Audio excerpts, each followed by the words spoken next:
right, welcome everyone for this week's Rising Tide Foundation lecture, where we continue our journey through the mind of C.S. Lewis, but specifically through the science trilogy that, or the space trilogy that we were introduced to by Cynthia last week in her presentation on C.S. Lewis versus H.G. Wells, a journey out of the deep black void, which really set the stage for the two different approaches to science fiction as a classical art form that could either uplift and bring people's imagination into harmony with God's creation, or which could increasingly induce us through predictive programming to enslave us to arbitrary controls by an elite.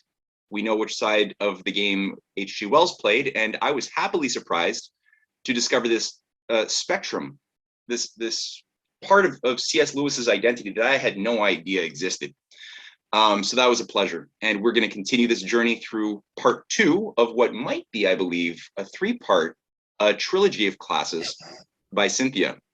So Cynthia, I won't say anything else. I'll just let you go right into it.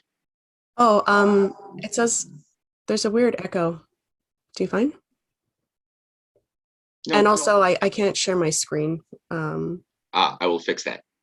At least the sharing of the screen. Make co-host. There you are.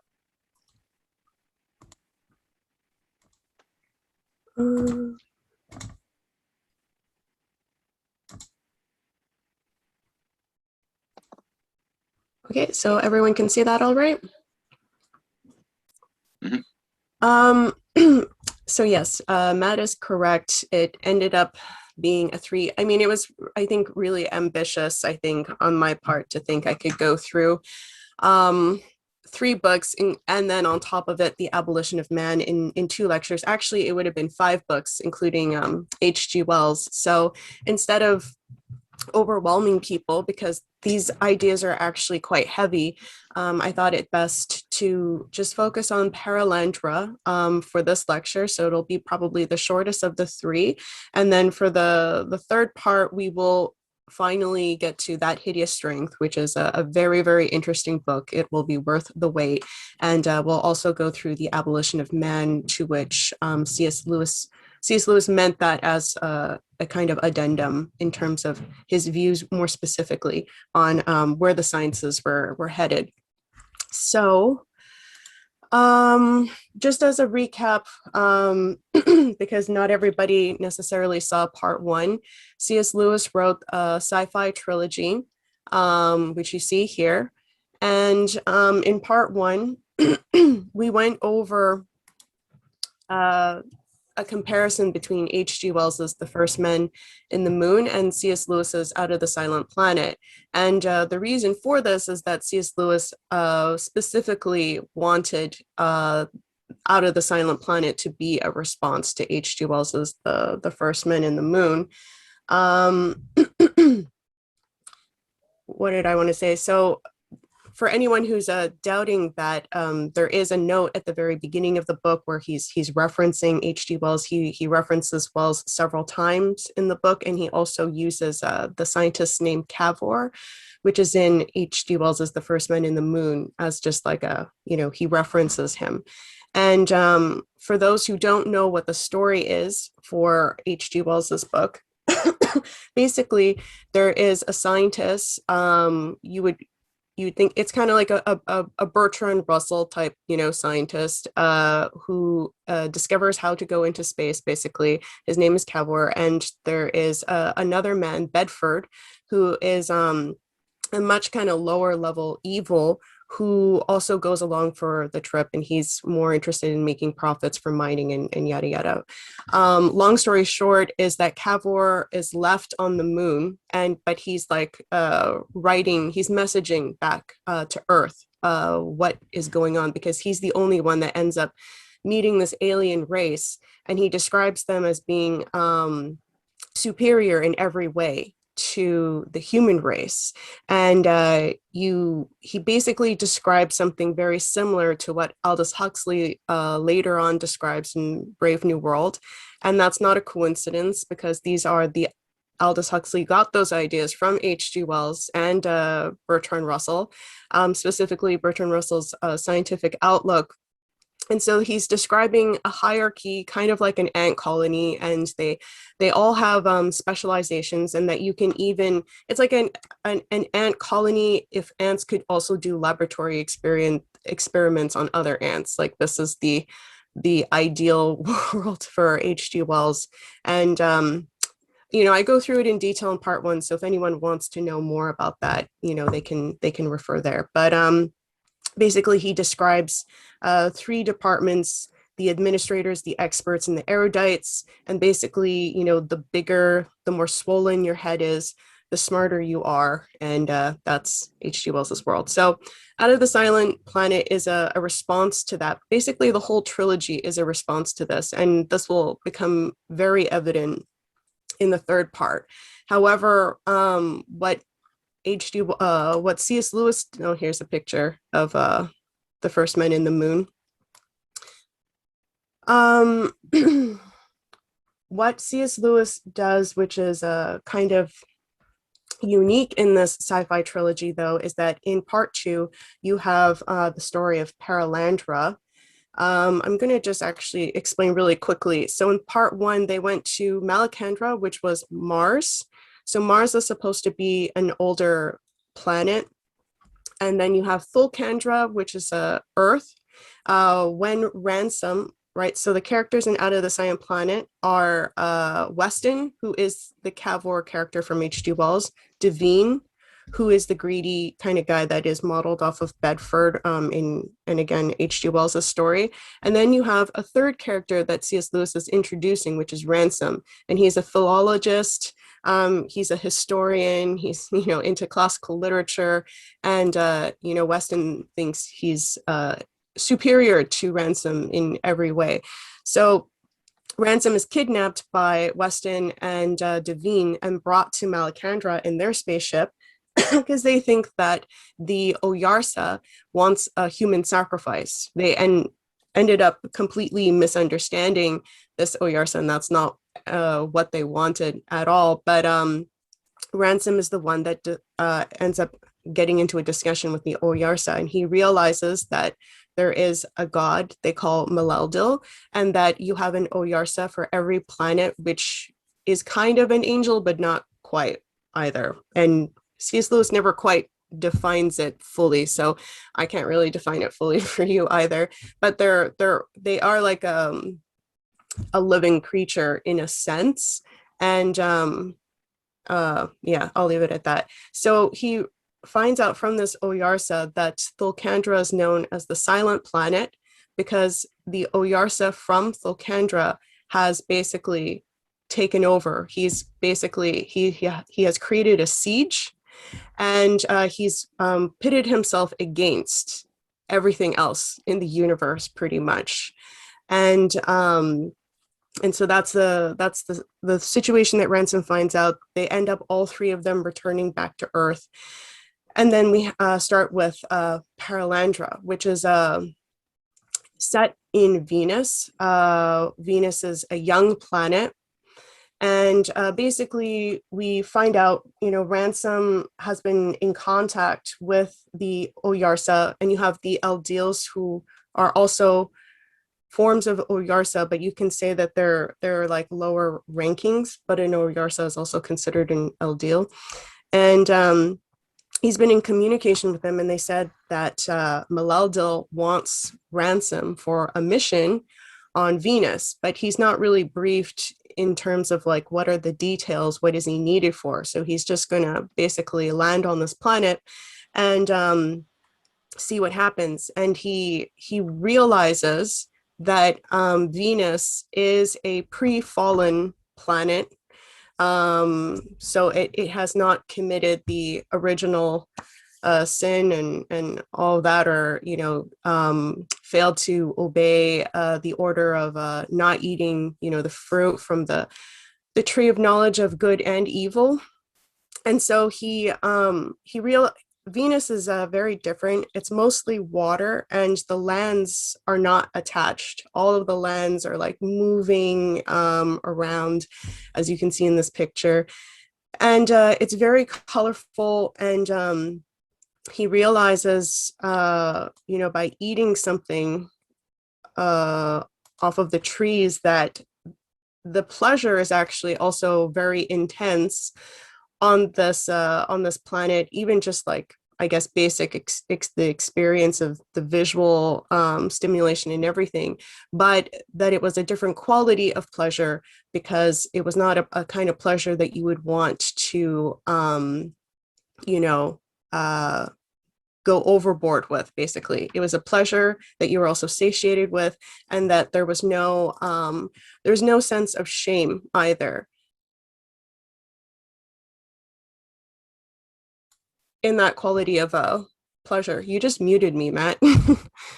um, okay, so I know that Hugh has volunteered his services to be the professional narrator. If you want to go ahead, Hugh.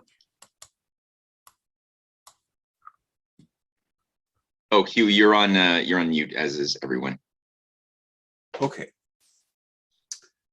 By his own account, the sorts which he had met did not usually visit our own planet, or had only begun to do so since his return from Mars. We had Eldila of our own, he said, Tellurian Eldils, but they were of different kind and mostly hostile to man. That, in fact, was why our world was cut off from communication with the other planets. He described us as being in a state of siege, as being, in fact, an enemy-occupied territory held down by Eldils who were both at war with us and with the Eldils of deep heaven or space. Like the bacteria on the microscopic level, so these co-inhabiting pests on the macroscopic permeate our whole life invisibly, and are the real explanation of that fatal bent which is the main lesson of history. I mean that there was originally a common speech for all rational creatures inhabiting the planets of our system, those that were ever inhabited, I mean what the Eldils call low worlds. The original speech was lost on Fulcandra, our own world, when our whole tragedy took place. No human language now known in the world is descended from it. So what he means by low worlds is basically the earlier worlds. So like Malacandra is considered a low world, and on Malacandra you had basically different types of talking animals type creatures. And this isn't supposed to be regarded as something, that is inferior, but at the same time, the way that all of the newer worlds will be shaped will not take on that form anymore, and there is, I guess, a sense of it's being directed into something more perfect. And the way that C.S. Lewis is describing this storyline, the Maleldil took the human form on Thulcandra, so that was the first time he did it, but now all of the worlds to follow, that will be the kind of model. So that's why on Venus you now have the human form as well, not entirely the same as on Earth, and it will go from there, because that is now the new chosen form that Maleldil has picked. And right, so this human language thing, this also plays a really big theme, especially in the third part. But the old language, it's known as the Old Solar. This is the first language in the universe, and that was the thing in Malacandra too. They all spoke a language that they could all understand. They had their own languages as well, but they had a common language. And what this means is that they are able to understand each other, right? The Tower of Babel, which is that hideous strength, is a direct reference to the Tower of Babel, which is the name of the third book. In a world where people are not able to communicate properly, you can see where there would be a lot of problems for any kind of cooperation for the good, or any solution orientation. So that's part of the whole fallen world concept with Lilcandra as well is very much around the fact that they have lost the common speech. They've lost any knowledge of the old solar language, which is the language that Ransom learned when he was on Malacandra. So when he goes to Venus, naturally, the green lady, which is who we will meet, the kind of Eve of Venus, she knows how to speak Old Solar.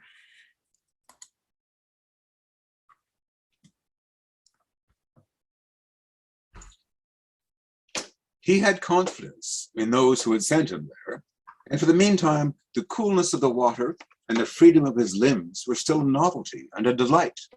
But more than all these was something else at which I have already hinted, and which can hardly be put into words, the strange sense of excessive pleasure, which seemed somehow to be communicated to him through all his senses at once. I use the word excessive because Ransom himself could only describe it by saying that for his first few days on Perelandra, he was haunted, not by a feeling of guilt, but by surprise that he had no such feeling.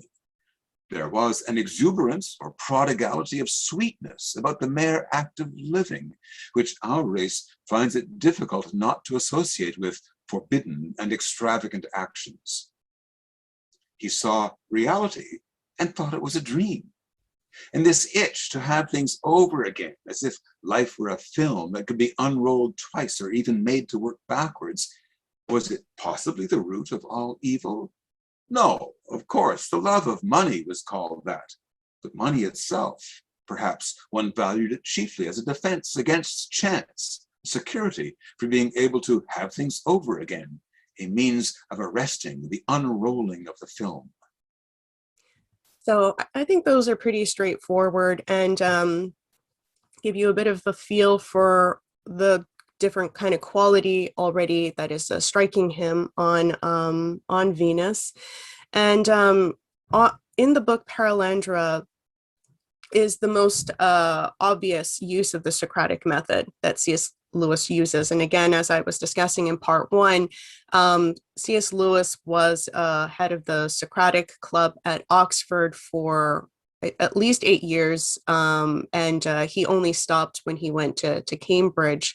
And he was known for using the Socratic method when debating, especially atheists. And we'll get into it as to how he's using it in Perelandra.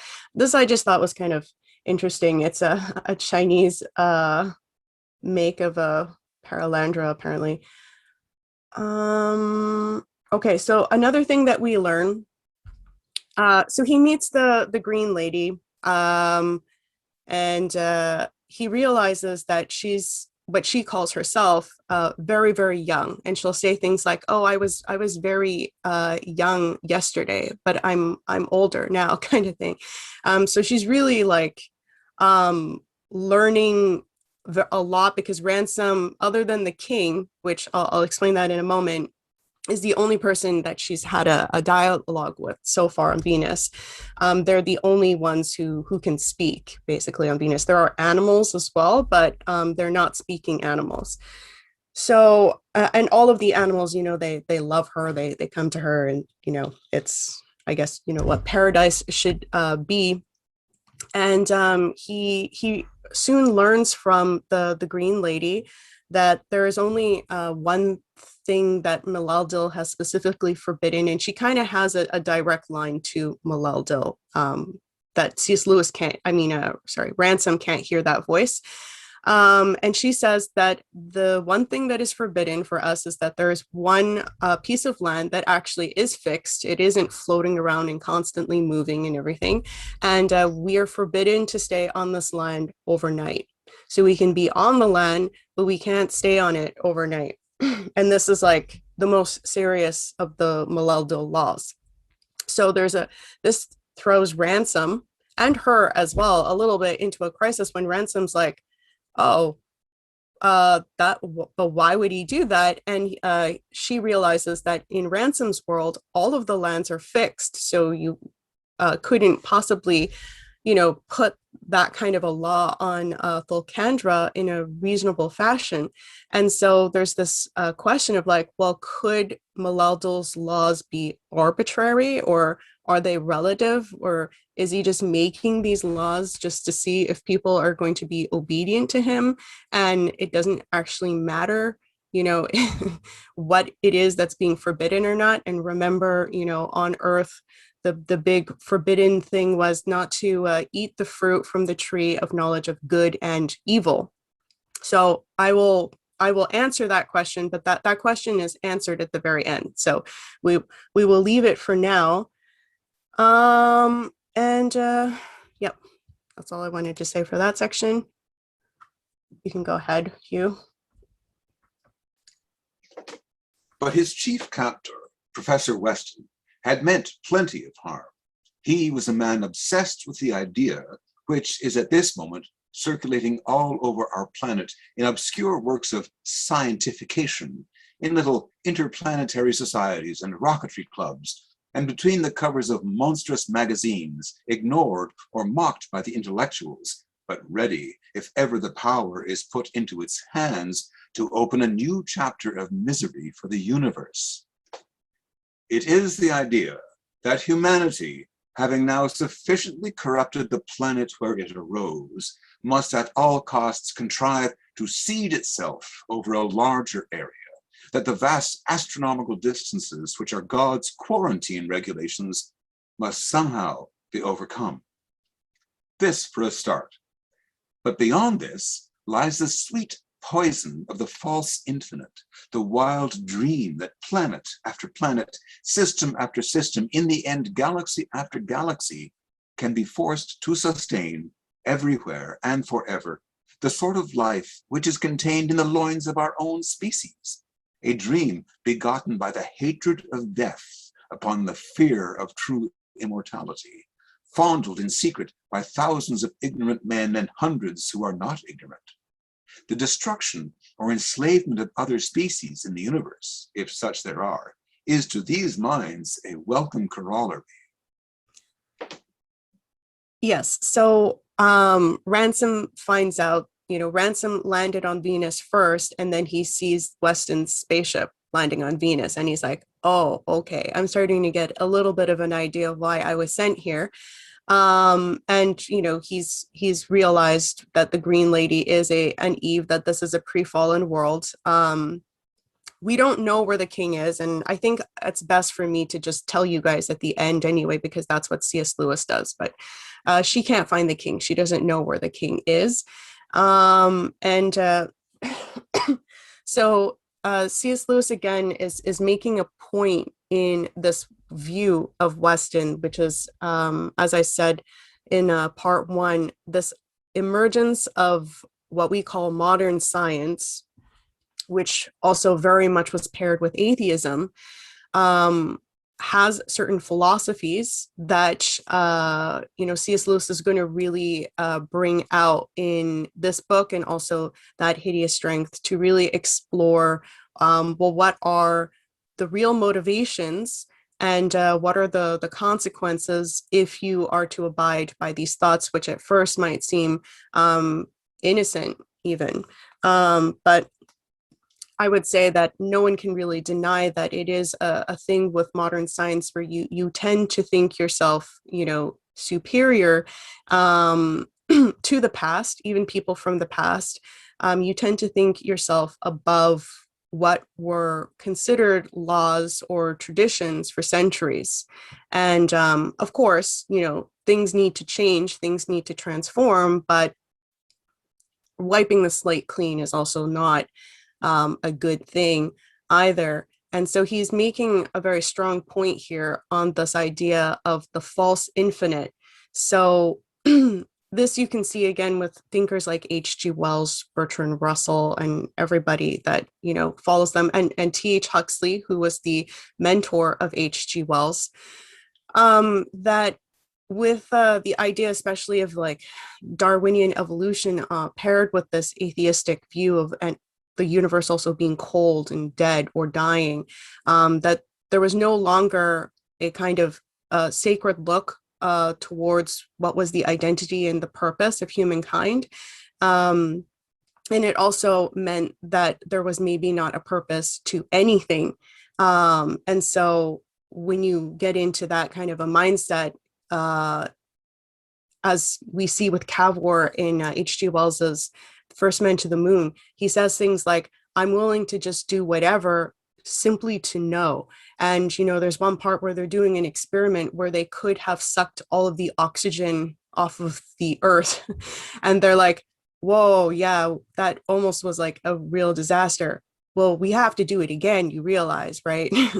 And it's not even for any kind of specific purpose. So, you know, that's, it kind of starts out somewhat innocent. That's not entirely innocent, but you realize that there's something that kind of is obsessive and takes over someone who kind of walks down that path. And all of the laws, including now our own mortality, is something that is, you know, considered something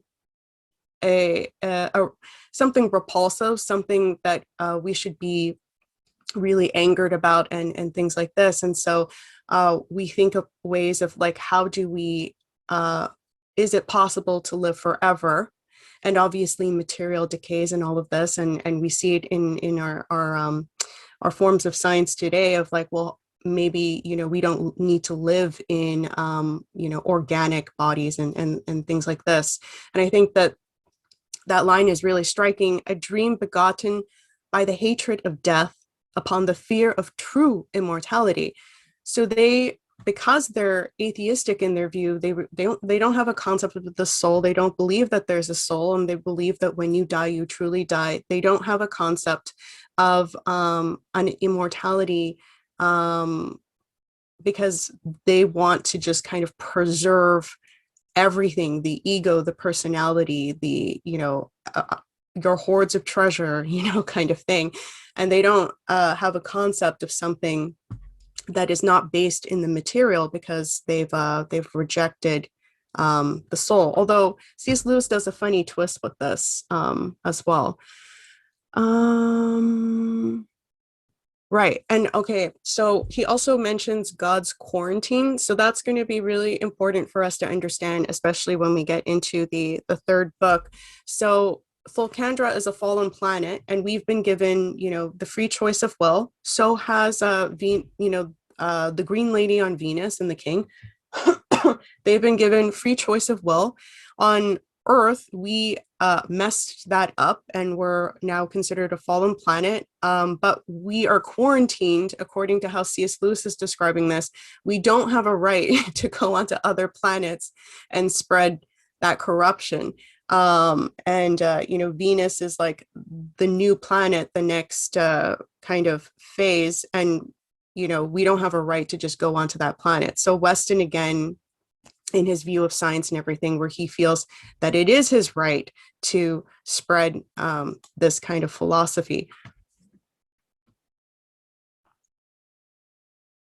And indeed of the modern intellectual world in general, is the rapid specialization of knowledge entailed by the growing complexity of what is known. It is my own share in that tragedy. An early devotion to physics has prevented me from paying any proper attention to biology until I reached the 50s. To do myself justice, I should make it clear that the false humanist ideal of knowledge as an end in itself never appealed to me. I always wanted to know in order to achieve utility. When he had achieved scholarships income, when Weston, I suppose, had achieved scholarships income, I began to look farther to the utility of the human race. The utility of the human race in the long run depends rigidly on the possibility of interplanetary and even intersidereal travel. The key of human destiny was placed in my hands. I began to see that my own exclusive devotion to human utility was really based on an unconscious dualism, a wholly unscientific dichotomy or antithesis between man and nature had conceived myself fighting for man against his non-human environment. During my illness, I plunged into biology, and particularly into what may be called biological philosophy. Hitherto, as a physicist, I had been content to regard life as a subject outside my scope. The conflicting views of those who drew a sharp line between the organic and the inorganic, and those who held that what we call life was inherent in matter from the very beginning, had not interested me. Now it did.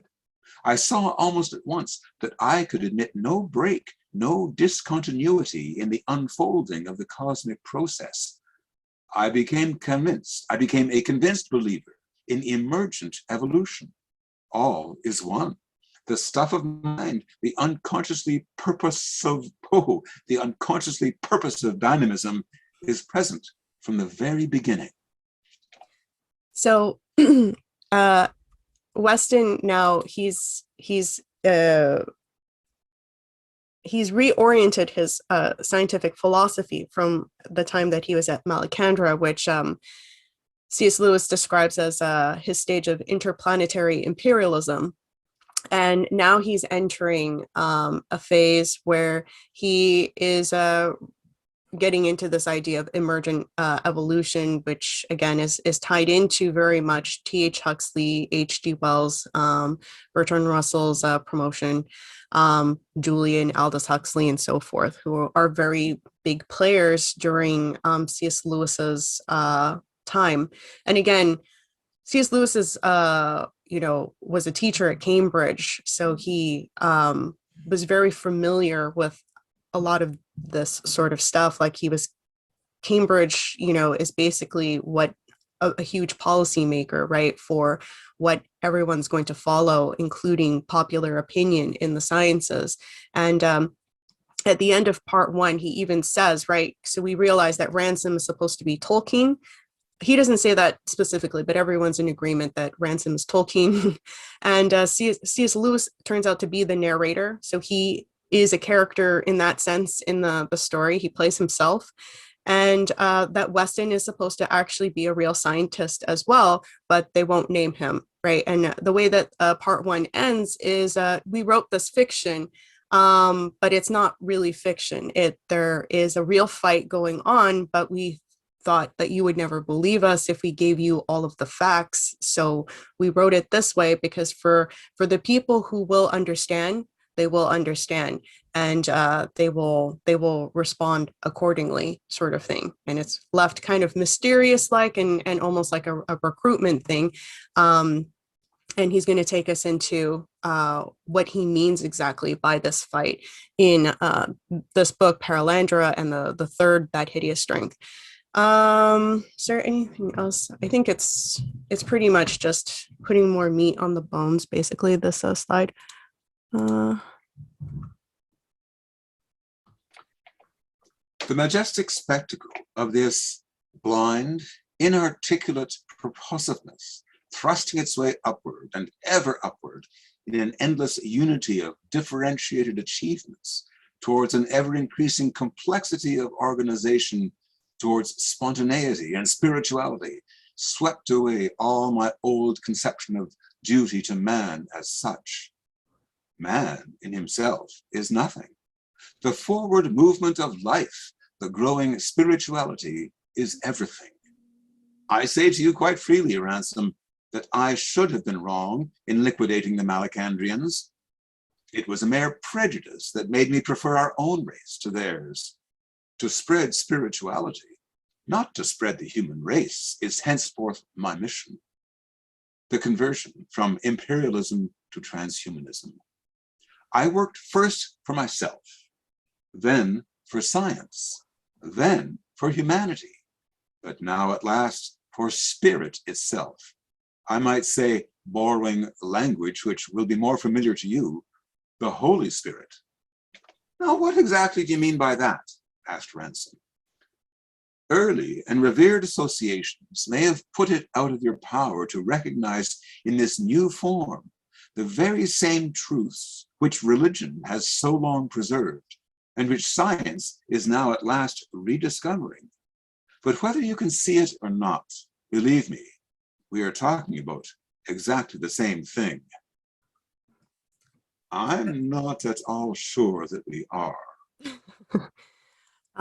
So yeah, the conversation continues.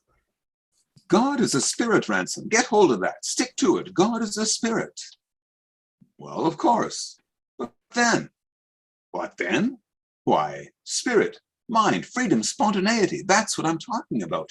That is the goal towards which the whole cosmic process is moving. The final disengagement of that freedom, that spirituality, is the work to which I dedicate my own life and the life of humanity.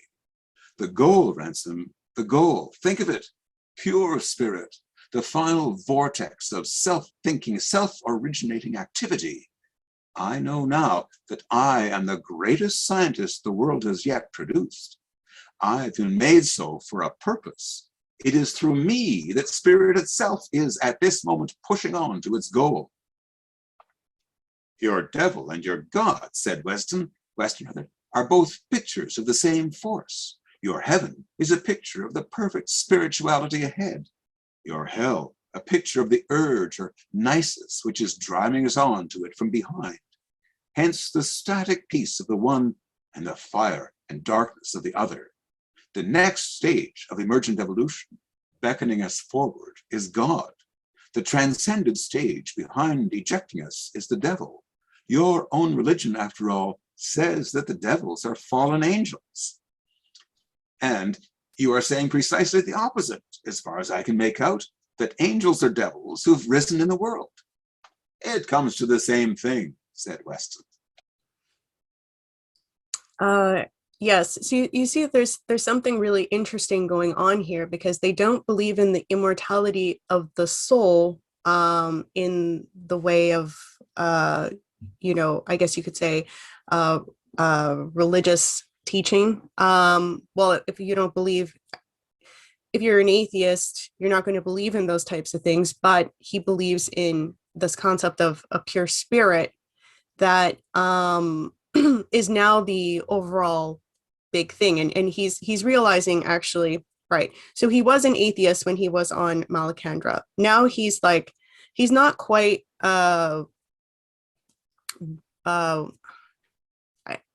I think words are not quite, I don't really have a definition exactly. He's starting to think that there is such a thing as God, and there is such a thing as the devil. And the way he's describing it is that, they're both the same force, right? So that's already getting a little bit strange. And his understanding of this now is that God is what you are being led towards ahead to achieve, but hell is behind you, driving you from behind to the same goal. So God and the devil ultimately have the same goal, according to what he is saying.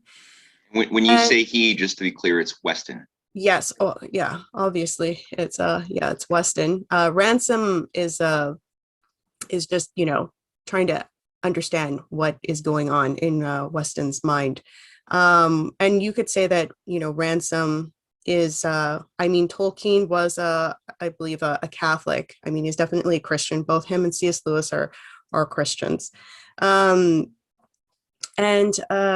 so he has now paired this emergent evolution concept, which is very T.H. Huxley, Darwin, but also was very atheistic, was a very direct attack on this idea of a God, a lawful universe, a universe that had purpose and direction, a concept of sacred and all of this. And he's now paired it with this odd definition that we just went over between what God and the devil are doing, which ultimately is a force directing us to the same goal. And the conversation continues. The thing we are reaching forward to is what you would call God. The reaching forward, the dynamism, is what people like you always call the devil. The people like me who do the reaching forward are always martyrs. You revile us, and by us come to your goal. Then Ransom says, does that mean in plainer language that the things the Force wants you to do are what ordinary people call diabolical? My dear Ransom, I wish you would not keep relapsing onto the popular level. The two things are only moments in the single unique reality. The world leaps forward through great men, and greatness always transcends mere moralism. When the leap has been made, our diabolism, as you would call it, becomes the morality of the next stage. But while we are making it, we are called criminals, heretics, blasphemers. Idiot! Can you understand nothing? Will you always try to press everything back into the old miserable framework of your old jargon about self and self-sacrifice? That is the old accursed dualism in another form. There is no possible distinction in concrete thought between me and the universe. Insofar as I am the conductor of the central forward pressure of the universe, I am it. Do you see, you timid, scruple-mongering fool? I am the universe. I, Weston, am your God and your devil. I call that force into me completely. Yeah. I mean, this is the consequence. I don't think many people would dare speak these things out loud, but when you start to think that you could possibly not only, the H.G. Wells was clearly concerned with, for one thing, rapidly depopulating the planet. This is direct quotes from him. This isn't an interpretation or a suspicion. He's very clear that that was something he thought was necessary. This idea that there are superior and inferior people, therefore eugenics, right? That there is this concept of biological superiority. So when you start to get these big ideas in your mind, it's again going against the laws of, and also how you treat animals, plants, like anything else that is created on the earth, right? It's all for you to just bend to your will according to how you fancy it should bend. And it basically does not respect the order of how things were created. And you think that you are kind of the ruler, the one to decide the fate of everything. And you can see with these very ugly views, especially on depopulation and eugenics, that this might sound like, a very exaggerated conversation that Ransom is having with Weston, who is a representation of how modern science is kind of evolving in its ideas.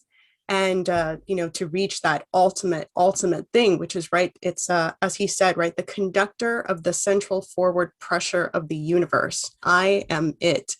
And that's the dream, for this kind of philosophical viewpoint. And another important point, right, is that he's saying that we are reaching forward. What we are reaching forward to is what you would call God. But the reaching forward, the dynamism, so the change, the possibly radical change that needs to occur so that we can fulfill that, is what you would call the devil. But again, it's towards the same goal, according to Weston. And he is saying that, we always regard change as bad. And that's why we call these people heretics, criminals, blasphemers. But once the change occurs and it's stable and we're on that next stage, well, then everybody's saying how great it was.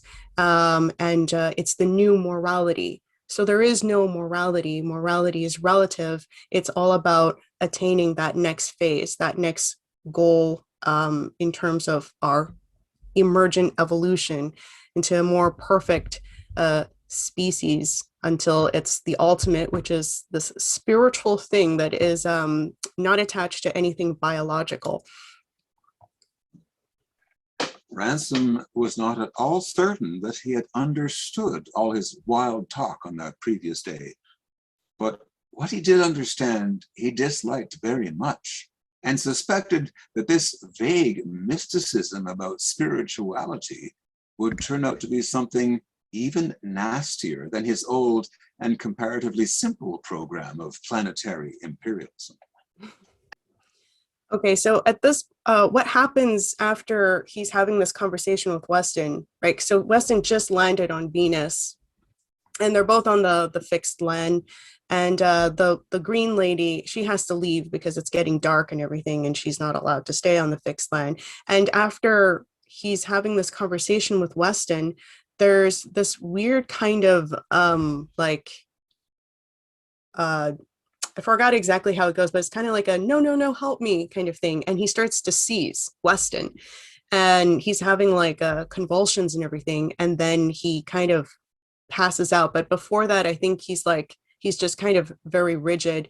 And Ransom, I think, was trying to give him water or something, and he bit on the bottle like straight through the glass. And there was like no reaction from Weston. And Ransom, I mean, pretty brave of him. Weston passes out and Ransom just kind of falls asleep kind of near him, because I think he also just doesn't know how to get off of the fixed line. But you see after this point that Weston is not quite Weston anymore. And what has happened is that he has Satan, or some kind of like, force under Satan's rule, right? Because Satan is considered the Oyarsa Fulcandra, and then you have the other Aldeals who are in service to Satan. I guess you would call them demons. And so he would never have been allowed to enter Venus, right? Because he is also quarantined on Fulcandra, but he was able to do it through Weston's body. So Weston has actually been carrying this evil spirit with him. And when he convulses, it's really this evil spirit at this point that is in the driver's seat. And as you see further on, there's little glimpses of Weston's personality coming out now and then, but Ransom, makes the point that I always felt bad for the lost souls who are in, I guess you could say, a kind of hell, because I always thought of them as human, but now I realize that they're not quite human anymore. There's something else. And he could see that Weston's personality itself was kind of being melted like metal into this evil spirit. He was becoming something completely unhuman. And that's actually something that Ransom refers to Weston from now on as the unman. He's like the antithesis kind of thing of man at this point. So this is the scene where he because when he wakes up, I think Weston is gone. So this is, I think, the first time that he meets Weston again, and this is when Weston is not really Weston anymore. The face which he raised from torturing the frog had that terrible power which the face of a corpse sometimes has of simply rebuffing every conceivable human attitude one can adopt towards it. The expressionless mouth, the unwinking stare of the eyes. What could you say? What or appeal or threat could have any meaning to that? The smile was not bitter, nor raging, nor in an ordinary sense sinister. It was not even mocking. It seemed to summon Ransom with horrible naivete of welcome into the world of its own pleasures, as if they were the most natural thing in the world and no dispute could ever have occurred about them. It did not defy goodness. It ignored it to the point of annihilation. This creature was wholehearted. The extremity of its level had passed beyond all struggle into some state which bore a horrible similarity to innocence. And I think that the best way to, so again, C.S. Lewis is very close to Tolkien. They talked with each other a lot. So there is a lot of use of what Tolkien later on uses in The Lord of the Rings. Lewis is already kind of bringing up in this sci-fi trilogy.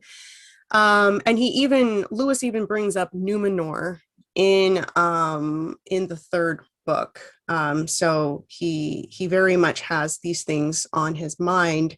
And I think they even reference Middle Earth. Yeah, they say Middle Earth in the third book.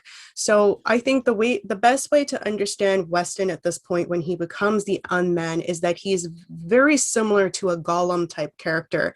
And Gollum, again, for people, I would say most people are aware of the Lord of the Rings, but Gollum used to be a hobbit.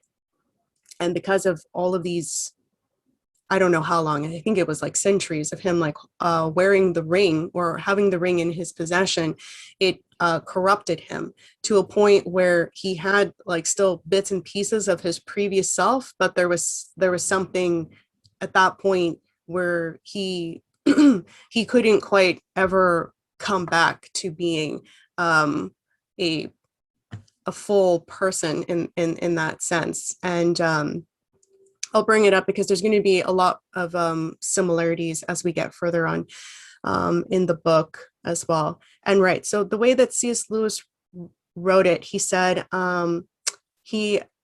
Ransom did not know whether in the last few hours the spirit which had spoken to him was really Weston's, or whether he had been the victim of a ruse. Indeed, it made little difference. They were melted down into their master, as a lead soldier slips down and loses his shape in the ladle held over the gas ring.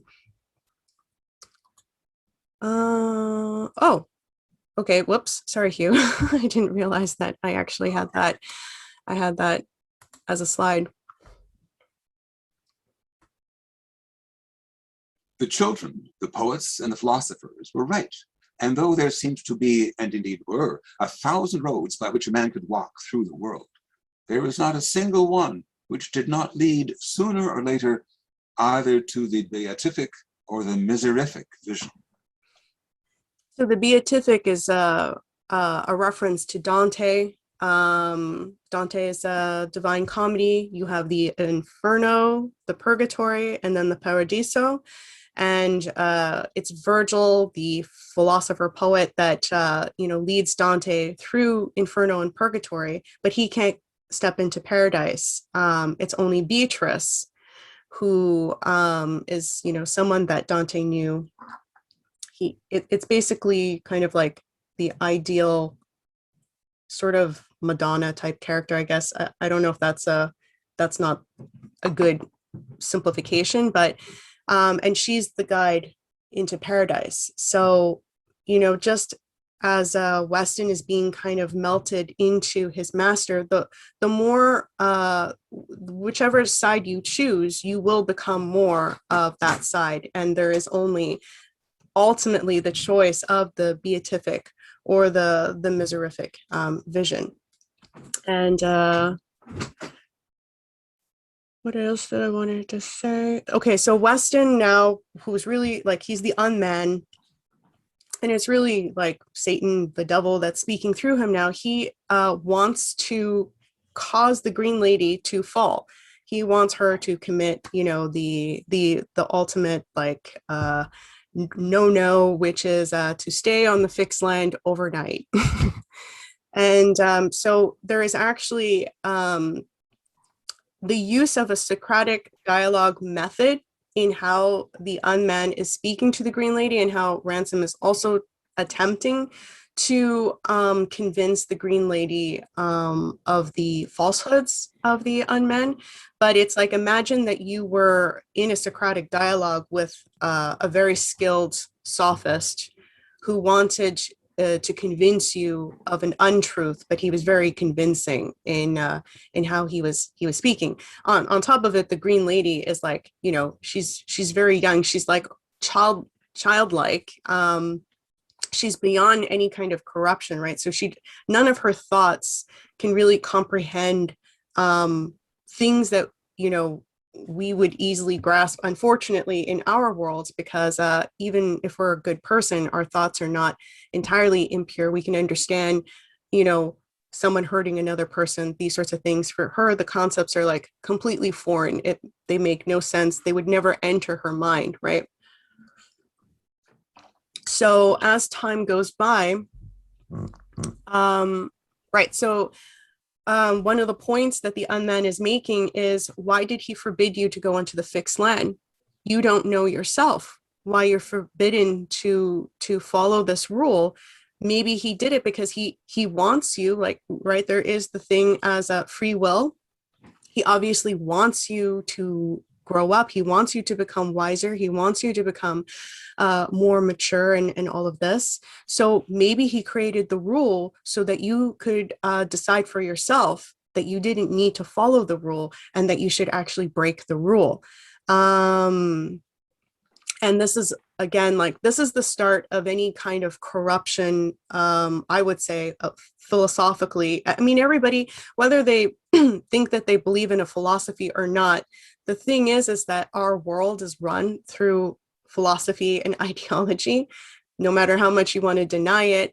And so even if you don't think you are of any, particular school, you have certain convictions, you have certain ways of looking at how the world interacts with itself that will fit into a philosophical view. So he's trying to tell her that rules are meant to be broken. You can make better rules. He's basically saying, yeah, God made those rules, but now you can make better rules, sort of thing. And it's sort of promoting this idea that you can run solo, you can be kind of your own God in a sense, right? She can be the god of Venus. And he's also doing a really cheap thing where he's saying, maybe you have to do the risk for the benefit of the king. So I agree, like, Meldil shouldn't do this or the king shouldn't do this, but you should take the risk for these people. And they'll have the benefits for it and all of that sort of thing.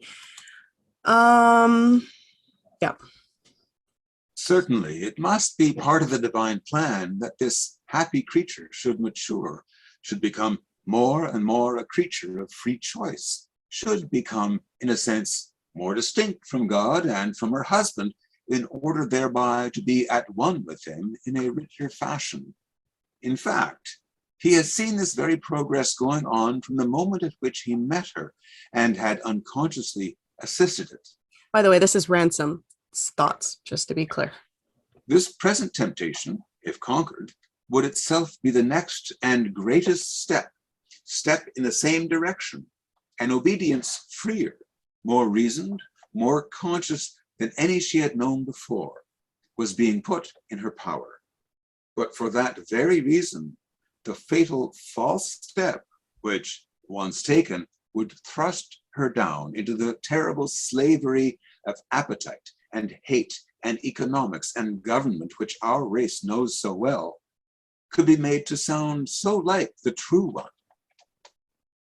So, what do I want to say about this? So this concept of obedience to the will of God, and I'm going to explain myself a little bit more once we get to the ending, because this whole fixed land thing, right, it does seem strange, right? Like, why ban going on fixed land? At least, with the fruit of the tree of knowledge of good and evil, there's a little bit more information there that we can kind of like wonder as to what, would be the purpose. But, not to spend the night on fixed land seems like really arbitrary.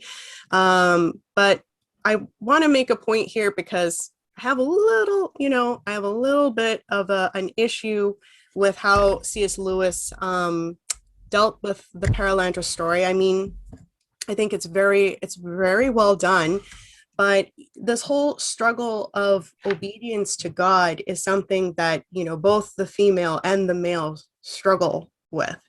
And, the emphasis on, because again, the king is not in this until the very end, and I'll explain it when we get there, but he doesn't ever confront Satan directly, right? So the poor green lady, and Ransom realizes this, right, is that she is resisting him.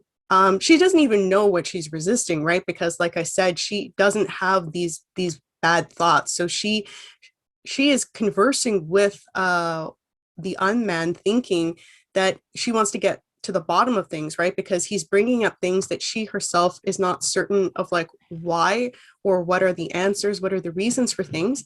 She's a very honest person. She wants to know, and so she's continuing to have this dialogue with the unman, because she ultimately wants a resolution to this, because if he's making good points, whatever, they need to be corrected as, you know, the honest person that she is. But Ransom realizes that with her resisting this day after day after day, and, you know, basically the unman doesn't need to sleep. The green lady needs to sleep a little bit, but not as much as Ransom. So Ransom is going for, like, I don't know, like several days straight, if not weeks straight, in this like really, you know, messed up situation where he's trying to be awake at all times to try to intervene in the conversation, to not have the green lady possibly, you know, fall for one of the sophistries of the unman. But it's getting to a point where his body is breaking down, and he's realizing, oh, this unman, he's not going to stop. It won't, the trial will never end. And, you know, Ransom is going through all of these thoughts like, but why would this happen? Why would this be allowed to occur? This seems, you know, so unfair. And that's the thing too, right? It's like the king will not have gone through this whole experience, but he is going to be the king at the end, you know. And basically her success in this situation, which it's hard for me to talk about because I want to keep some things from you as well. Her success in this is ultimately also considered the success of the king, which I think is like not the best thing, because the fact is that we all struggle with this. And I think maybe one of the reasons why the king wasn't brought into this is because, you know, the king being young himself, it would have put them on a similar level, right, with the unman. And I don't think that there's anything wrong with showcasing that, you know, this is a common struggle. It's not just, I'll pick on the female, she's the one that will be corrupted, you know, kind of I think approach. But I'll speak a little bit more on exactly how things fit together the very end. But these lessons that were being taught in terms of this Socratic dialogue are lessons that everybody needs to learn, right? And it's not just one-sided like that. And yeah, this idea that the king doesn't have to go through that. You should not earn power if you have not yourself directly gone through the trial, I would say. Well, what else?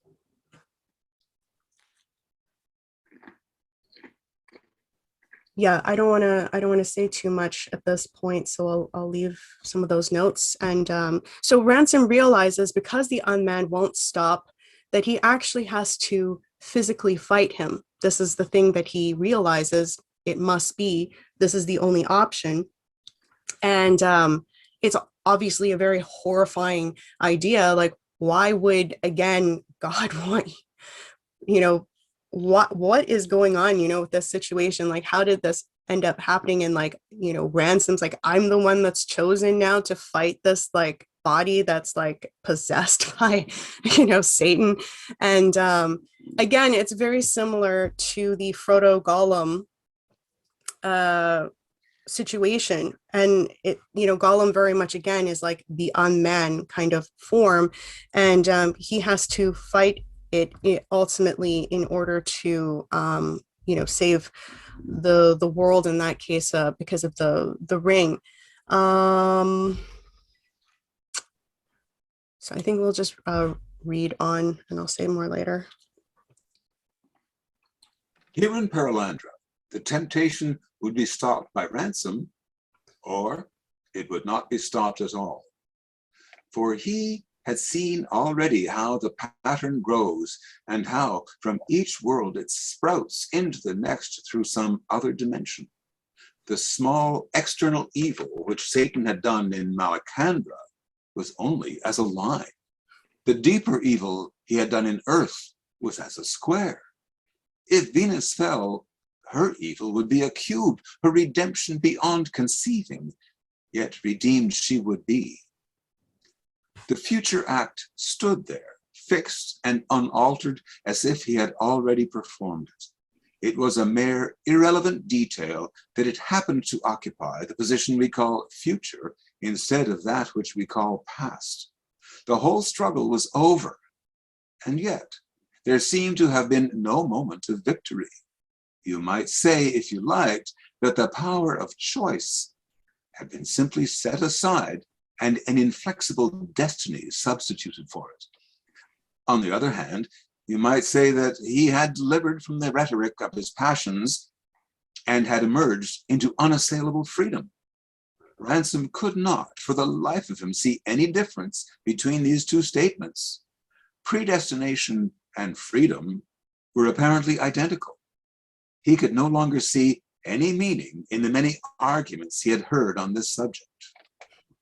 So this is a picture, because there aren't really any good pictures of the Perelandra story. This is a picture of Gandalf, fighting the Balrog and falling through Earth to the center, because Ransom's fight with the unman has similarities to Gandalf versus Balrog, and also Frodo against Gollum. And the thing too is, like, it's a epic battle scene, sort of on Perelandra, the story, where they have a whole thing where they end up kind of in a cave that is, he has no idea, because they got sucked through the water and everything as they're fighting on land, and then they're like fighting on water, like riding these like merman fish type creatures, and then they end up in this cave, and Ransom thinks he's killed the unman, but he ends up being followed through the cave, and he ends up having to throw the body over this like cliff with a fiery pit. So again, very much like how Gollum is killed, and he ends up getting this wound on his heel where the unman bit him, and this is supposed to be a symbol for later on, for the Fisher King also has this wound on his heel, and I'll talk more about that in the third part. But basically, he also realizes, right, that ransom is supposed to mean, it's a derivative of the Old English Ranulph's son, and is a foreshadowing of the Son of God, the one who would confront the tempter outright. And Ransom, very much like Gandalf, is never going to be the same after his trip from Venus. He's going to be next level also. Like Gandalf going from gray to white wizard is a very, Ransom goes through a process like that too. He doesn't have like magical powers per se, but he has this a great power, which we will see in the third part. And again, this reference, right, to white versus black magic, which we'll get into more in that Hideous Strength, because the way that C.S. Lewis understands this, and most definitely Tolkien, is that the sciences are also represented by this concept of white versus black magic.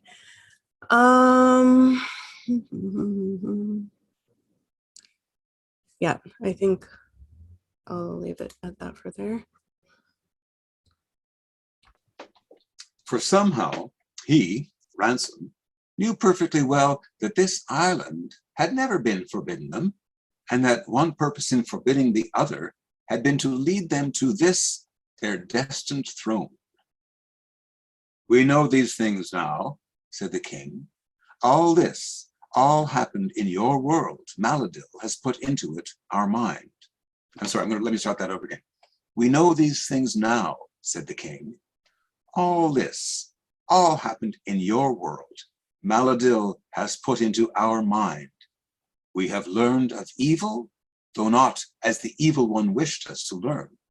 We have learned better than that and know it more, for it is waking that understands sleep, and not sleep that understands waking. There is an ignorance that comes from doing it, as men by sleeping lose the knowledge of sleep. You are more ignorant of evil in Fulcandra than now. I'm sorry, You are more ignorant of evil in Perelandra now than in the days before your lord and lady began to do it. But Malildil has brought us out of the one ignorance, and we have not entered the other. It was by the evil one himself that he brought us out of the first. Little did that dark mind know the errand on which he really came to Perelandra.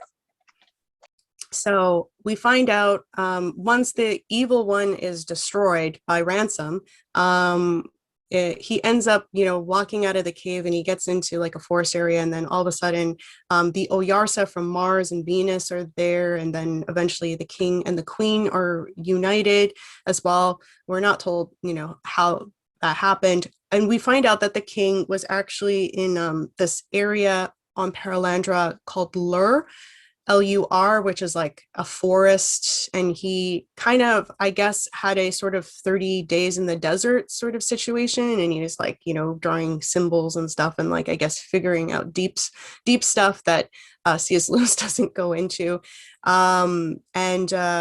He was given a vision, I think, from Malildil to show the Green Lady with the unman, and he kind of found out about the evil that way, in a very indirect way. But what's good about this is that, at first we're thinking like, why is like such an unfair situation being placed on the Green Lady in terms of encountering the evil? And the point was that you can only have wisdom when you come to know what evil is. And so by allowing this evil one to come onto Venus, but that Malildil also had Ransom to deal with the evil one as well, that only through that experience could the king and queen be truly wise. And it was only thus through that experience that then they had the right to their throne. And their throne is on the fixed land. So now they are allowed onto the fixed land. They have now earned their right to sit on their throne, and they're going to be the stewards of all. And, the king is saying, we're going to make the animals talk and blah, blah, blah, and everything's going to be great. So it was not an arbitrary forbidding that Malildil was saying that they could not be on the fixed land overnight, which meant you could not sit on your throne before you were ready. And the way that I also regard, so, there's one line where the king says, do I have it here? Anyway, I don't know where I put the quote, but he's saying that that basically Malildil didn't give any kind of security or comfort. He said you always have to go back into the waves, kind of thing. So everything is always moving. It's mostly water and all of this. And what I understand this as is that you cannot just form a firm foundation out of nothing. You have to constantly challenge yourself. You have to be constantly willing to reorient your thinking until finally you come to a point where you are able to start to construct a firm foundation.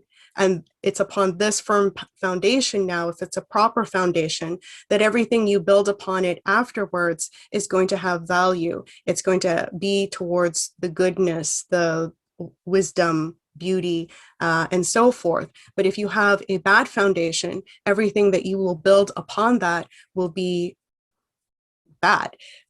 So there's that element as well to it, that they did not have the right to stop pushing themselves into the waves, and they did not have the right to rest until they were able to form that firm foundation.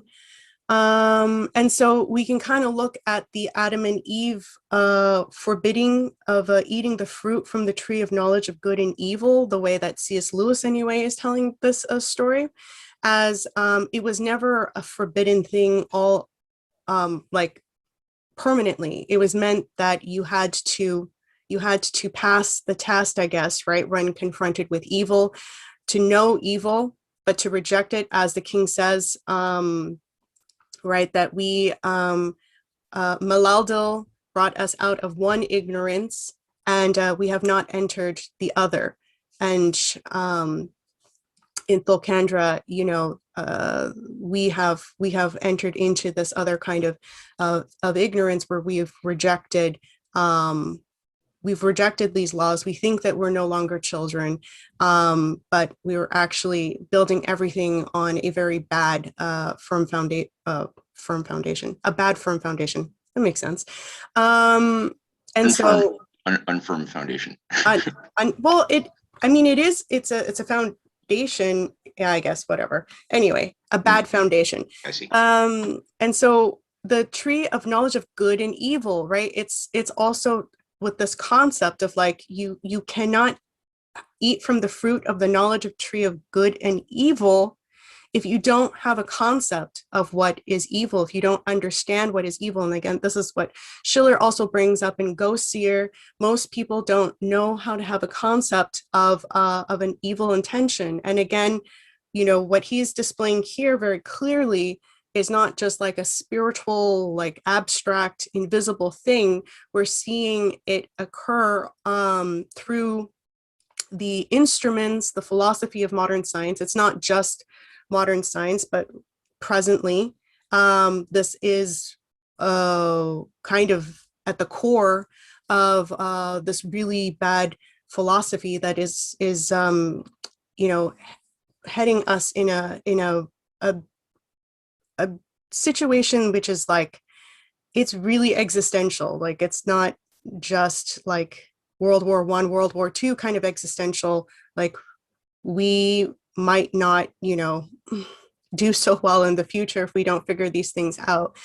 So again, that's a nice thing, right? Is that this is not a Zeusian God, right? This is not a God like obey me just because, but really this was a good, these were good instructions that he was giving.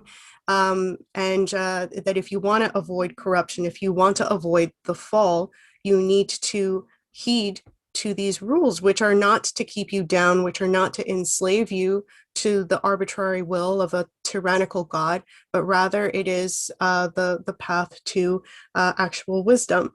So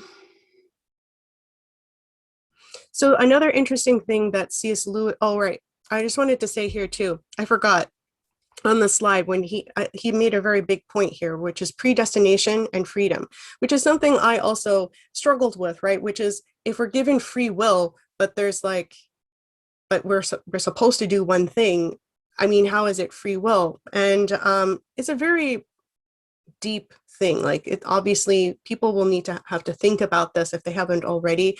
It's not something you can just kind of fully wrap your head around in just like, you know, this lecture, for instance. But that, again, with what I was saying in terms of like obeying laws that are actually good, the laws are good. They're not things that you should be rebelling against. They're not meant to keep you down. The more that you understand that, the more you choose the obedience to the laws, because you're aware, first of all, of the consequences. It's not going to suit anybody not to do something that follows natural law, which is the other, you know, Plato's reference to natural law, is what I'm specifically, you know, talking about when I'm talking about the laws of God. So that you realize that if you are now tuned to obeying natural law, you do have a kind of predestination at that point. Which is not to get all like, you know, mystical or weird, but just that this is why C.S. Lewis, by the way, was able to predict the bad consequences of a bad philosophy, which he does in the third book, that Hideous Strength, like super precisely. Like you're going to be so amazed at the kind of things that he was bringing up in this book, which was published in 1945. And so what's very interesting as well is that C.S. Lewis kind of does a little bit of an intervention, I would say, because Tor, which is the king, he's called Tor Oyarsa Perelandra, because he ends up also becoming the Oyarsa of Venus. Like he gets everything. But he's talking about now his vision for the future, what's going to happen on Venus, right? And then Ransom's like, and then will it be the end? And you can go ahead, Hugh, although they're going to talk about what that is.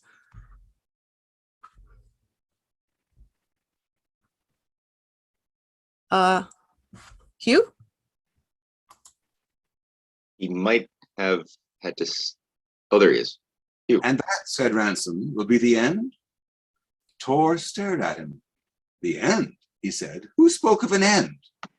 The end of your world, I mean, said Ransom. Splendor of heaven, said Tor. Your thoughts are unlike ours. About that time, we shall be not far from the beginning of all things.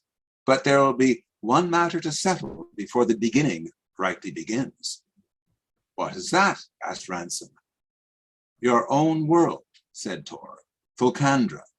The siege of your world shall be raised, the black spot cleared away before the real beginning. He, Malodil, will go down to Fulcandra. As Malodil himself draws near, the evil things in your world shall show themselves stripped of disguise.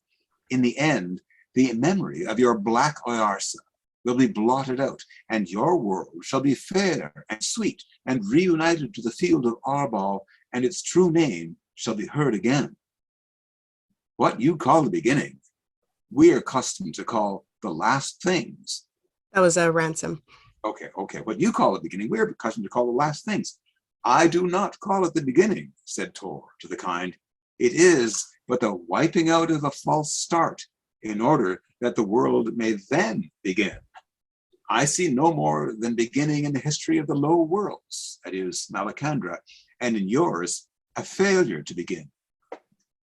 So again, you're going to see that in the third part, because it's kind of like the end of the world. And you're going to see, right, that because Satan has not only Satan, but the I guess you could say kind of like the people who are kind of following the philosophy of Satan have broken the quarantine. So Weston has left, twice. Weston is now dead, but there will be more. And Satan himself has broken the quarantine by going through Weston's body. So now there is this sort of thing where Malaldil and all the Aldils, including, the king, who is also saying he's going to kind of be a part of this, are now kind of have like the right to go into Thulcandra, because before they were not going to really intervene or whatever. So now they're going to be a part of the war to end the siege on Earth that the Black Oyarsa has kept for centuries, and it was because they broke the quarantine. But what's really nice about this is that, as Ransom is saying, what you call the beginning, we are accustomed to call the last things. And what Tor is saying is it's not the beginning. It's more to wipe out the false start so that the world may finally begin. Because Thulcandra also has to be put back in harmony in order for everything within the field of Arbol to have its real beginning. And I think that's a really nice way of wording, Thulcandra is a failure to begin, but they will correct it so that it can finally begin.